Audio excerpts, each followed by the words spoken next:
Hello guys, कैसे हैं आप सभी। आइए आज हम सीखते हैं विमाएँ कैसे ज्ञात करते हैं। बहुत आसानी से सीख पाएंगे विमाएँ क्या होती हैं, हम सीख पाएंगे। ज़रा देखिए, सबसे पहले आप जानिए विमा, जिसको हम डायमेंशन कहते हैं। डायमेंशन ये होती क्या है, ये है क्या, आपको पता है, हमने बताया था पिछली क्लास में, व्युत्पन्न राशियाँ। अब ज़रा समझिए, अब इनके जो मात्रक होते हैं, व्युत्पन्न राशियों के जो मात्रक होते हैं वो क्या कहलाते हैं, व्युत्पन्न मात्रक। ये चीज़ आपको पता होगा, व्युत्पन्न मात्रक कहलाते हैं। सिंपल सी चीज़ है। अब व्युत्पन्न जो मात्रक होते हैं वो बने किससे होते हैं, ये बने होते हैं मूल मात्रकों से। किससे बने होते हैं, मूल मात्रकों से बने होते हैं। इनको कहते हैं फंडामेंटल यूनिट। फंडामेंटल यूनिट से मिलकर बने होते हैं। अब जरा समझिए, इन जो फंडामेंटल यूनिट है, इनके ऊपर जो घातें चढ़ाई गई होती है, यानी इनको कह सकते हैं घातें, यानी पावर। इसके ऊपर जो पावर चढ़ती है वही क्या कहलाती है, आपकी विमा कहलाती है। आपकी क्या कहलाती है, विमा कहलाती है। इस बात को आप समझ गए होंगे कि जो फंडामेंटल यूनिट है, इन पे जो घातें चढ़ी होती है वो क्या कहलाती है, विमाएँ कहलाती है। इस बात को आप समझ गए होंगे। अब ज़रा देखिए कुछ सिंपल साधारण सी चीज़ें कि हम यूज कैसे करते हैं, इनके सिंबल क्या होते हैं। जैसे लंबाई, लंबाई हो गई, इसका मात्रक क्या होता है, मीटर होता है। लेकिन अगर हम इसको विमी फॉर्म में लिखेंगे तो इसके लिए हम विमा में एल यूज़ करेंगे। क्या यूज़ करेंगे, एल यूज़ करेंगे। इसी के साथ द्रव्यमान क्या होता है भैया, द्रव्यमान। आप समझ गए होंगे, द्रव्यमान जिसको हम कहते हैं मास। ये द्रव्यमान हो गया। इसका क्या होता है, किलोग्राम। इसका क्या होता है, किलोग्राम। लेकिन हम इसको अगर विमी फॉर्म में यूज़ करेंगे तो इसके लिए सिंबल ये यूज़ करते हैं। बात समझ गए होंगे। इसके बाद आता है समय, समय। इसके बाद आता क्या है भैया, समय, समय। समय को कहते हैं टाइम, टाइम। अब टाइम का जो मात्रक होता है वो क्या होता है भैया, सेकंड। आपको पता है कि टाइम का जो मात्रक होता है वो सेकंड होता है। लेकिन अगर विमा फॉर्म में इसको हम यूज़ करें तो विमा में क्या यूज़ करेंगे, इसके लिए हम टाइम के लिए टी यूज़ कर लेते हैं। उसके बाद आता है ताप, ताप जिसको हम लोग टेम्परेचर कहते हैं। क्या कहते हैं, टेम्परेचर। टेम्परेचर की जो मात्रक है वो क्या है भैया, केल्विन है, केल्विन। अब इसको हम विमी फॉर्म में नोट करेंगे के, और कहीं कहीं पे आपको दिया होता है थीटा, कहीं कहीं पे आपको क्या दिया होता है, थीटा के फॉर्म में भी दिया होता है। उसके बाद आता है मोल, पदार्थ की मात्रा, पदार्थ की मात्रा, पदार्थ की मात्रा। अब पदार्थ की मात्रा का मात्रक हमको पता है क्या होता है, मोल। तो विमी फॉर्म में भी इसको MOL ही लिखते हैं, राइट। उसके बाद आती है विद्युत धारा, विद्युत धारा। इसका मात्रक होता है एम्पियर। क्या होता है भैया, एम्पियर होता है इसका मात्रक। इसका मात्रक हो एम्पियर। और इसको अगर विमी फॉर्म में यूज़ करेंगे तो इसके लिए हम ए ही यूज़ करते हैं, ए सिंबल विमी फॉर्म में यूज़ करेंगे। अब कैसे इनको निकालते हैं जरा ध्यान दीजिए, एक एक का ध्यान दीजिए। इसको नोट कर लीजिए या तो स्क्रीनशॉट ले लीजिए आसानी से, ताकि आपको याद हो जाए। अब देखो कैसे निकालते हैं हम विमा, बड़ी आसानी से सीख पाओगे। सबसे पहले क्षेत्रफल, ये एक व्युत्पन्न राशि। क्षेत्रफल क्या है, व्युत्पन्न राशि है, जिसको एरिया कहते हैं। क्या कहते हैं, एरिया। ये एक व्युत्पन्न राशि मिलती कैसे है, बनती कैसे है, लंबाई गुणे चौड़ाई, यानी लेंथ इनटू ब्रेथ। लंबाई को मापेंगे किस में भैया, लंबाई को हम मापेंगे मीटर में, और उसके चौड़ाई को मापेंगे मीटर में। यूँ फिर हिंदी में अगर लेंगे ताकि कन्फ्यूजन ना हो, मीटर में मापेंगे, इसको भी हम किस में मापेंगे, मीटर में मापेंगे। इस मीटर के लिए, यानी मीटर के लिए हमने बताया, यानी लंबाई के लिए हमने विमी फॉर्म में L लेते हैं, L इंटू L। आपका क्या हो जाएगा, L स्क्वायर। अब इसकी विमा क्या हो गई, L स्क्वायर, राइट। ये बात आप समझ पाए होंगे कि इसकी विमा क्या होगी, L स्क्वायर होगी। दूसरा देखिए आयतन, जिसको कहते हैं वॉल्यूम। आयतन, आयतन का क्या होता है, लंबाई इंटू चौड़ाई इंटू ऊंचाई। तीन चीज़ों से मिलकर बनी होती है, लंबाई, चौड़ाई और ऊंचाई। लंबाई के लिए हमने बताया लेंथ यूज करते हैं, तो यानी L इंटू चौड़ाई भी L, ऊंचाई भी L। तो इसका जो विमी फॉर्म हो जाएगा L क्यूब, ये इसकी विमा हो जाएगी। आप समझ पाए होंगे क्या होता है L क्यूब। अगर इसके मात्रक की बात करें तो क्या हो जाएगा, मीटर क्यूब या सेंटीमीटर क्यूब। आप कुछ भी लिख सकते हैं, ठीक। इसके बाद हम देखते हैं आपका क्षेत्रफल हो गया, आयतन हो गया। इसके बाद हम देखेंगे घनत्व। क्या देखेंगे? घनत्व। घनत्व डेंसिटी। डेंसिटी होती क्या है? घनत्व का जो फार्मूला होता है वो आपको पता होना चाहिए। क्या होता है? द्रव्यमान बटे आयतन। आप जरा इसको समझिएगा, द्रव्यमान बटे आयतन डेंसिटी। आप जब ये फार्मूला याद कर पाएंगे, अगर इसका ये फार्मूला याद कर लेते हैं तो किसी भी आप जो है कि राशि की विमा आप आसानी से निकाल पाएंगे। जरा ध्यान दीजिए, द्रव्यमान केजी में मापेंगे, अपन आयतन क्या है? आयतन मीटर क्यूब में मापेंगे। अगर एम की पद्धति चल रही है तो केजी के लिए क्या यूज़ करते हैं? एम विमी फॉर्म में यूज़ करते हैं। जो द्रव्यमान है, द्रव्यमान के लिए एम यूज़ करते हैं, और आयतन के लिए क्या यूज़ करते हैं भैया? L cube. आगे ऊपर ही विमा आपने निकाली, यहाँ पर ध्यान दीजिए, आयतन की जो विमा है क्या है? एल क्यूब है। इस हिसाब से ये पावर नीचे प्लस में ऊपर जाएगी तो क्या हो जाएगी? माइनस में हो जाएगी, ml टू पावर -3। ये हो गया आपकी घनत्व की विमा। इसी क्रम में हम आगे सीखेंगे वेग। क्या भैया? वेग। इसी क्रम में हम क्या सीखेंगे? वेग, जिसको कहते हैं वेलोसिटी। क्या कहते हैं भैया? वेलोसिटी। वेग बराबर होता क्या? अब जरा समझिए, ये आपको पता होना चाहिए वेग होता क्या है, यानी विस्थापन अपान समय। विस्थापन अपान समय, टाइम जिसको कहते हैं। अब विस्थापन क्या है? एक प्रकार की दूरी ही तो है, बस ये क्या है? सदिश है। अब ध्यान दीजिएगा, इसको विस्थापन को किस में मापेंगे? लेंथ में मापेंगे, तो इसके लिए एल यूज करेंगे। समय, टाइम। अब यहाँ पर इसकी पावर 1 है, इसकी पावर 1 है, ठीक। दोनों की पावर 1 है। अब ध्यान दीजिएगा, ये पावर प्लस में ऊपर जाएगी तो माइनस में हो जाएगी, एल टी इनवर्स। इसकी भी आप समझ पाए होंगे क्या होगी? एल टी इनवर्स होगी। इसी क्रम में आप आगे त्वरण। इंपॉर्टेंट भैया, त्वरण ये इंपॉर्टेंट, इसको नोट कर लीजिएगा। त्वरण इक्वल होता क्या है? वेग परिवर्तन। सूत्र होता है वेग परिवर्तन अपान क्या होता है भैया? समयांतराल। समय, वेग परिवर्तन अपान समय, ये होता है त्वरण का फार्मूला। अब वेग परिवर्तन यानी वेलोसिटी ही होती है, वेग परिवर्तन। अब वेलोसिटी ऊपर के अकॉर्डिंग हम देखें तो इसकी विमा क्या है? L T inverse. तो सीधे सीधे मैं लिख देता हूँ एल टी इनवर्स अपान समय। टाइम क्या होता है? ये टी हो गया। अब इसकी पावर 1 है, ऊपर जाएगी तो -1 हो जाएगी, तो यानी -1 क्या हो जाएगा? -2। तो एल टी -2 इसकी विमा होगी। हमेशा याद रखना, विमाएँ जितनी होंगी वो बिग ब्रैकेट में ही रहेंगी, और जितने भी इसके लिए सिंबल यूज किए जाते हैं, लेटर यूज किए जाते हैं, सारे के सारे कैपिटल होंगे। इस बात का याद रखना, ठीक है। अगला क्या है आपका? इम्पॉर्टेंट है। इसके बाद जो है, इसके बाद हम बताएंगे बल की कैसे निकालेंगे। ध्यान दीजिए, इसके बाद आता है आपका बल। इसको कहते हैं फोर्स। क्या कहते हैं भैया? फोर्स। आपने पढ़ा होगा इसको, तो सबसे पहले फार्मूला होता है द्रव्यमान इंटू त्वरण, या फिर न्यूटन का जो द्वितीय नियम है वो है F = m × a, जहाँ पर m द्रव्यमान है और a त्वरण है। इसके अकॉर्डिंग द्रव्यमान केजी में हम मापते हैं, ये हो जाएगा। और त्वरण की अभी विमा आपने निकाली है LT -2, तो यानी मीटर अपान सेकेंड स्क्वायर। ये बात आप समझ गए होंगे। यहाँ पर हिंदी में कर लीजिए किलोग्राम। अब बात समझ गए। तो इसके लिए क्या यूज करेंगे भैया? इसके लिए हम यूज करेंगे m। मास के लिए हमने बताया m यूज करते हैं वीवी फॉर्म में, और उसके बाद मीटर के लिए l हो जाएगा अपान सेकेंड स्क्वायर है तो यानी t स्क्वायर हो जाएगा। अब इसका क्या हो जाएगा? टी ऊपर जाएगा तो mLT -2। इस बात को याद रखना, बहुत इंपॉर्टेंट है, बहुत जगह काम लगती है mLT -2। इसके बाद आइए आप सीखते हैं कार्य की विमा क्या है? जिसको कहते हैं वर्क, ठीक। कार्य। अब कार्य क्या होता है? कार्य क्या होता है भैया? कार्य होता है बल गुणे विस्थापन। आपको पता होना चाहिए, बल गुणे विस्थापन। भैया आप समझ गए होंगे कार्य होता क्या है? बल गुणे विस्थापन कार्य होता है। तो बल की विमा अभी आपने निकाली है, यहाँ से ध्यान दीजिए mLT -2। जैसे आप बेसिक सीख जाएंगे वैसे वैसे आपको सूत्र पता होगा, आप आसानी से विमा निकाल पाएंगे। विस्थापन L होता है, राइट। अब क्या हो जाएगा? mL² T -2 यानी T⁻²। ये आपकी हो जाएगी विमा, राइट। ये भी इंपॉर्टेंट है भैया, नोट कर लीजिए। ये दोनों बहुत इंपॉर्टेंट, अक्सर एग्जाम में पूछी जाती है कभी कभार। और संवेग जिसको कहते हैं मोमेंटम। क्या कहते हैं?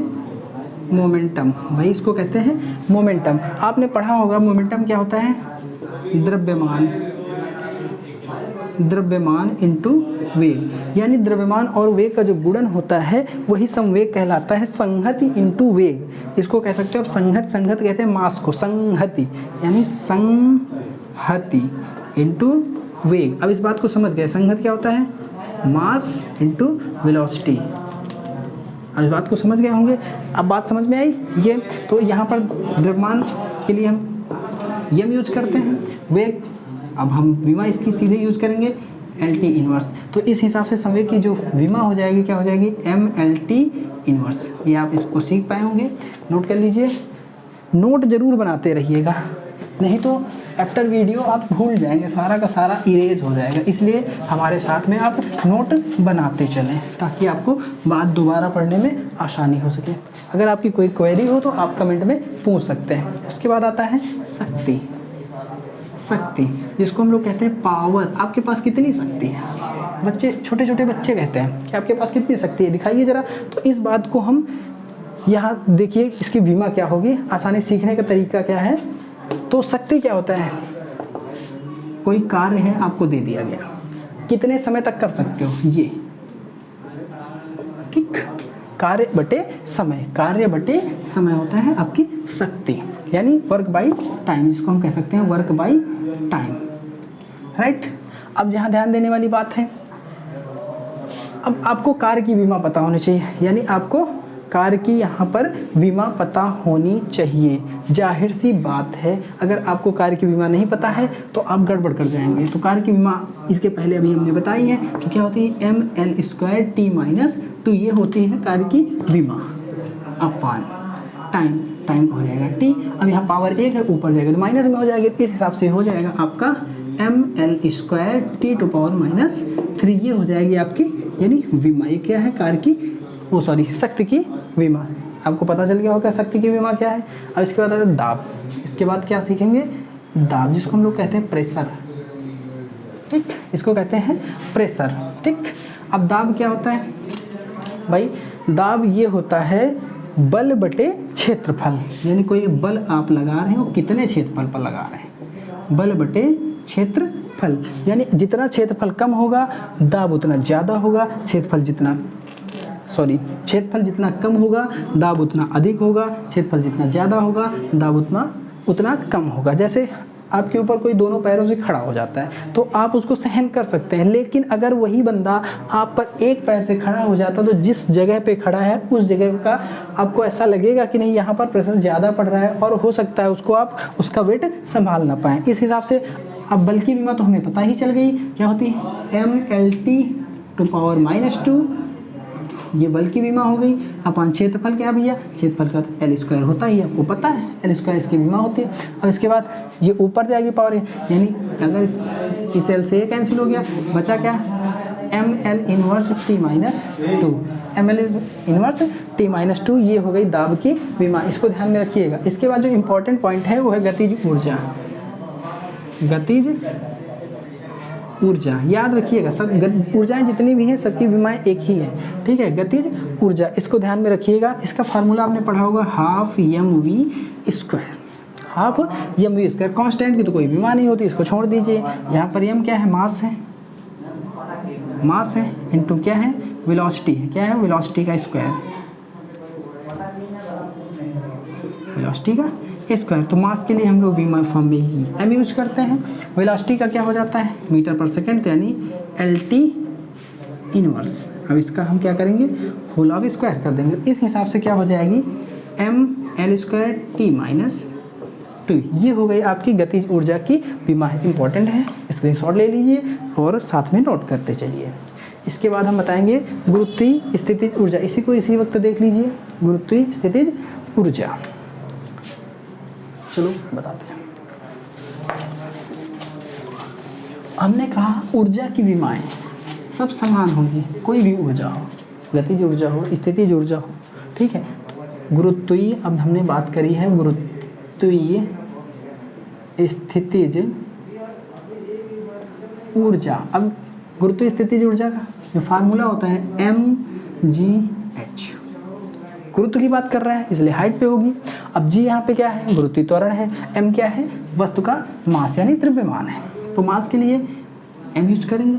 अब ये एक प्रकार का त्वरण ही है, तो त्वरण के लिए क्या होती है इसकी विमा, ये हो गई, मास के लिए m हो गया, त्वरण के लिए LT टू पावर -2 हो जाएगा, और h क्या है, लेंथ ही है एक प्रकार का, यानी हाइट में, तो इसके लिए l यूज करेंगे। ठीक, अब इसका हो जाएगा m, l से l का मल्टीप्लाई होगा तो हो जाएगा l to power 2, l square इसको कह सकते हो, और t टू पावर -2। आप पीछे वाले को देख लीजिए और इसका देख लीजिए, दोनों की विमाएँ सेम है।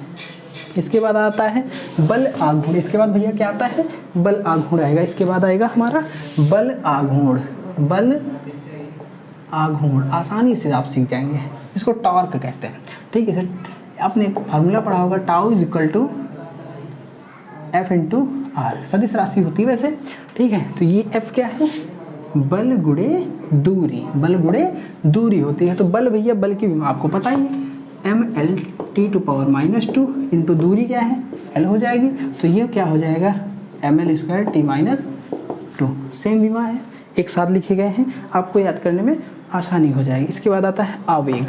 इसके बाद क्या आता है भैया, इसके बाद आएगा हमारा आवेग आएगा, आवेग जिसको कहते हैं इम्पल्स।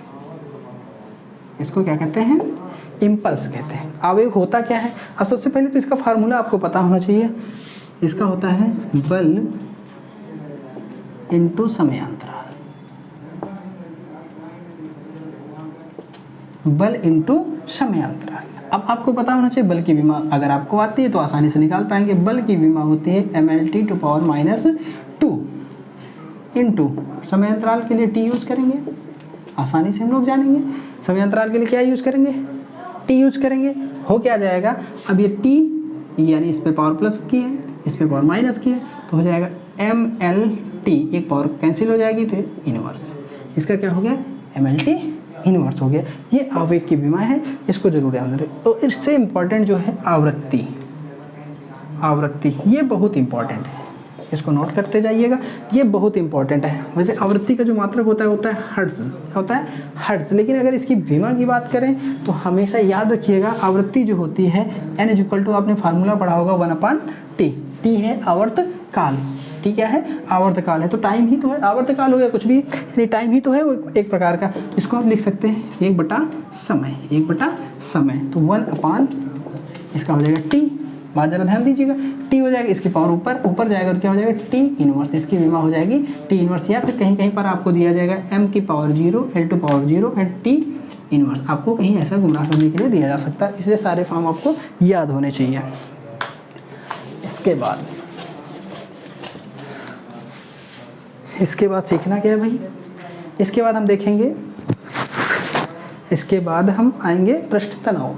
क्या आएंगे, पृष्ठ तनाव भैया। इसके बाद हम आएंगे पृष्ठ तनाव, पृष्ठ तनाव ये इंपॉर्टेंट है, नोट करिएगा पृष्ठ तनाव। इसका क्या होता है formula, T is equal to F by delta L या L, ठीक है, डेल L जिसको कह सकते हो। T is equal to F by L, बल बटे लंबाई, बल बटे लंबाई, ये हो गया आपका पृष्ठ तनाव। अब बल की विमा सीधे सीधे आपको विमा ही लिखनी है, तो बल की विमा लिख दीजिए mLT टू पावर -2, उसके बाद लेंथ की L हो गई, L टू L कैंसिल हो जाएगा आपका। अब आपका बचेगा क्या, mT टू पावर -2, ये हो गई आपकी पृष्ठ तनाव की विमा। इसके बाद जो इम्पोर्टेंट है वो है बल नियतांक। क्या है भैया, बल नियतांक। बल नियतांक आसानी से याद कर पाएंगे, K इज इक्वल टू होता है F by delta x, F by delta x, यानी इसको हम लिखें लगाया गया बल, क्या आरोपित बल जिसको कह सकते हो, अपान में परिवर्तन, यानी लंबाई में परिवर्तन, लंबाई में परिवर्तन, राइट। अब यहाँ पर भी बल की देखो, बल कितना इंपॉर्टेंट है, हर बार हर जगह लगता है, ठीक है। इसकी विमा क्या हो जाएगी, mLT to power -2 upon L, right, ये इससे कैंसिल हो जाएगा। अब आपके पास बचेगा क्या, mT टू पावर -2, ये आपकी हो गई बल नियतांक की विमा, इंपॉर्टेंट भैया, नोट कर लीजिए बल नियतांक की विमा। इसके बाद एक विमाहीन राशि आती है जिसको हम क्या कहते हैं, कोण। विमाहीन राशि वैसे हैं बताते जाएंगे एक साथ, दोनों गर्लफ्रेंड बॉयफ्रेंड है। एक है कोण, कोण बराबर होता है चाप बटे त्रिज्या। क्या होता है? चाप बटे त्रिज्या। ये जीएफ और वीएफ है, दोनों आपस में आते हैं, कोण है। और एक और अभी बताते हैं, पेशेंस रखिए। चाप, चाप किस में मापेंगे भैया? लेंथ में ही मापेंगे। त्रिज्या भी किस में मापेंगे? लेंथ में मापेंगे। ध्यान दीजिएगा, यहाँ पे दोनों कैंसिल हो जाएंगे, विमा क्या हो जाएगी? L0। या फिर इसको यूँ कह सकते हैं, ये क्या है? विमाहीन है। क्या है? विमाहीन राशि। कैसी राशि भैया? विमाहीन राशि है। अब इसी के साथ एक और, ये तो हो गया इसका। और इसी के बाद आता है विकृति। इसके बाद क्या आता है भैया? इसके बाद आएगा विकृति। अब जरा समझिएगा विकृति की क्या होगी। विकृति, विकृति, विकृति की जो विमा होगी होगी लंबाई में वृद्धि।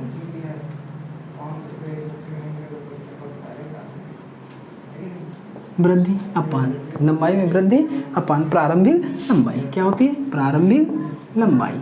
अब यहाँ पर आपको ज़्यादा कंफ्यूज होने की ज़रूरत नहीं है, राइट। लंबाई में वृद्धि अपान प्रारंभिक लंबाई, दोनों है तो लंबाई L/L कटेंगी L0। या फिर इसको दिया जा सकता है m to power 0, L to power 0 and t to power 0। ये विमाहीन राशि ही है, हीन राशि। याद रखिएगा इस पॉइंट को, दोनों है ये कोण और विकृति। इनको आप जीएफ और बीएफ कह सकते हो। कोण जी बीएफ हो गया और ये विकृति उसकी जीएफ हो गई। ठीक है, बहुत आसानी से याद कर लीजिएगा, कोई दिक्कत नहीं है।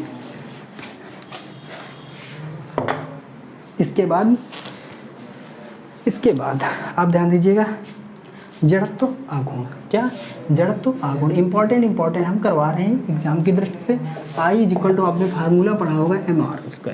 m क्या है? मास है। r क्या है? रेडियस है। mr², मास के लिए m यूज करेंगे और रेडियस है तो l यूज करेंगे, ml²।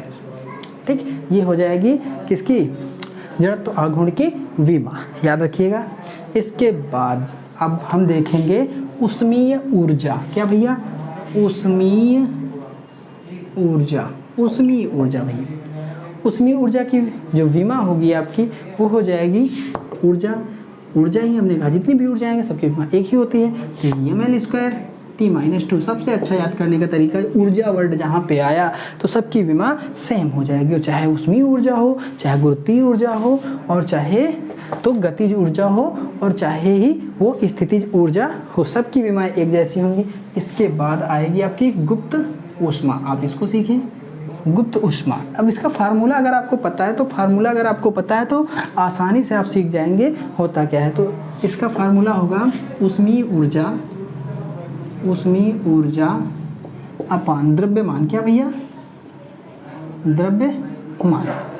ठीक है, कोई मान लीजिए मास है, उसमें कितनी उष्मीय ऊर्जा है, यही आपकी होगी गुप्त ऊष्मा। उसके अंदर की जो छिपी हुई ऊर्जा जिसको हम कहते हैं, उसको कहते हैं गुप्त ऊष्मा। अब जरा समझिए, उष्मीय ऊर्जा का मात्रक ऊपर आपके ही लिखा ऊर्जा है, वो विमा ऊपर आपके लिखी हुई है ml² T-2। अपान द्रव्यमान के लिए मास कैंसिल हुआ। अब आपका बचेगा क्या? L² and T⁻²। अब समझ गए होंगे गुप्त ऊष्मा, गुप्त का छिपी हुई ऊष्मा। ठीक है, ये छिपी कहाँ है? इस मास में छिपी हुई ऊष्मा जो होगी वो कहलाएगी गुप्त ऊष्मा, यानी मास में छिपी हुई ऊष्मा गुप्त ऊष्मा कहलाएगी। याद करने का अच्छा तरीका यही है। उसके बाद ऊष्मा धारिता।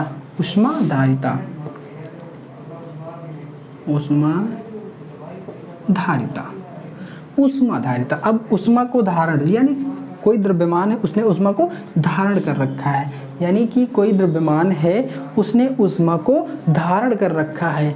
तो कुल मिला के बात ये हो जाएगी, उसने ऊष्मा को धारण कर रखा है, तो किस प्रकार की ऊष्मा को धारण कर रखा है। तो जरा ध्यान देने वाली बात ये है, विशिष्ट ऊष्मा इनटू द्रव्यमान। क्या? द्रव्यमान। एक मिनट भैया, इसके पहले हम आपको विशिष्ट ऊष्मा की विमा बता दें। एक मिनट रुक जाइए। विशिष्ट ऊष्मा की विमा। अब विशिष्ट ऊष्मा क्या है? विशिष्ट ऊष्मा यानी कि आपकी जो उष्मीय ऊर्जा है ये, यानी गुप्त ऊष्मा बाई ताप। अगर हम कह दें गुप्त ऊष्मा अपान ताप, तो ये क्या हो जाएगी आपकी विशिष्ट ऊष्मा, जिसको हम कह लें विशिष्ट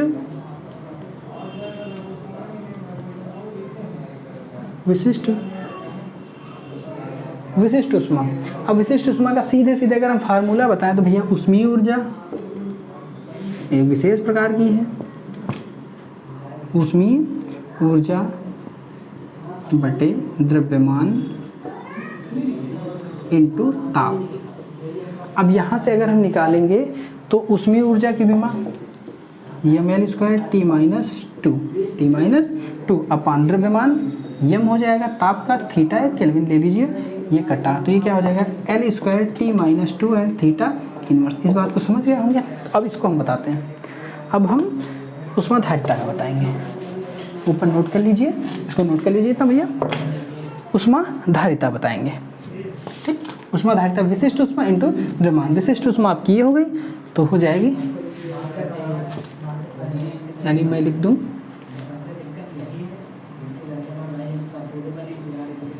धारिता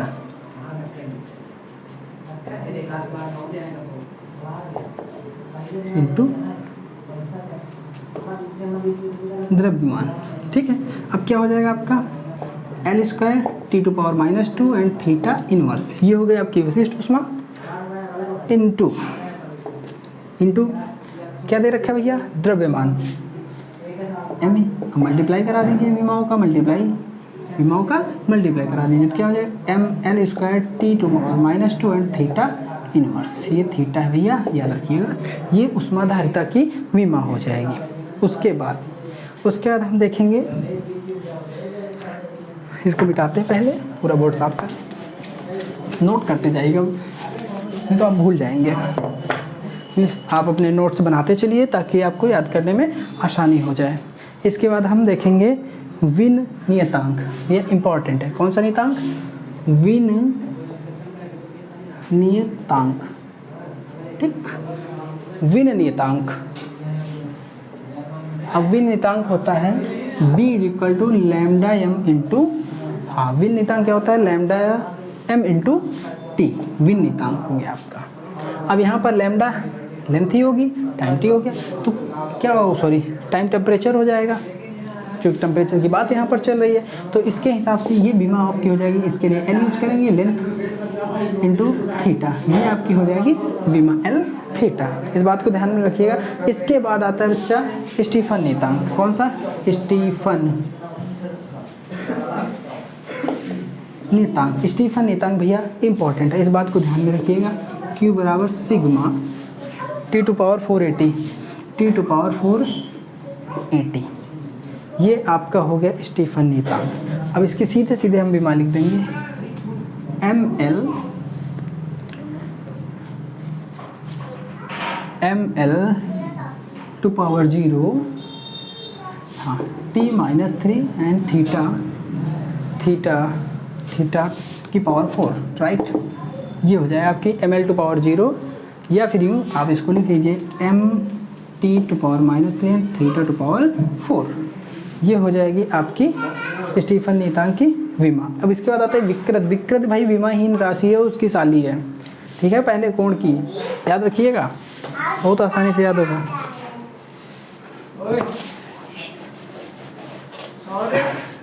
अब ध्यान दीजिए आगे, यंग प्रत्यास्थता गुणांक या दृढ़ता गुणांक इसको कहते हैं।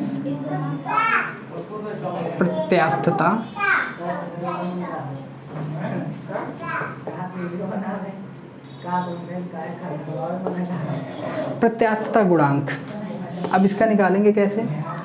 y बराबर mgl/πr²l, इस फार्मूले से निकालेंगे इसकी बीमा। इस फार्मूले में रखते जाइए आप, आपकी बीमा निकल आएगी बहुत आसानी से। ये आपके होमवर्क में रहेगा, आप इसको हमें निकाल के बताइएगा। इसके बाद आता है वेग प्रवणता। आप बताइए, वेग प्रवणता की बीमा आप के होमवर्क में रहेगी। इसके साथ साथ एक और हम देंगे ताप प्रवणता। क्या? ताप प्रवणता। अगर नहीं पता है तो कमेंट सेक्शन में ज़रूर बताइएगा, हम इन क्वेश्चंस के आंसर देंगे। जो नेक्स्ट बचे हुए इंपॉर्टेंट क्वेश्चन हैं उनके लिए हम अलग से क्लास लेके आएंगे, जो कि अगले दिन मिलेगी।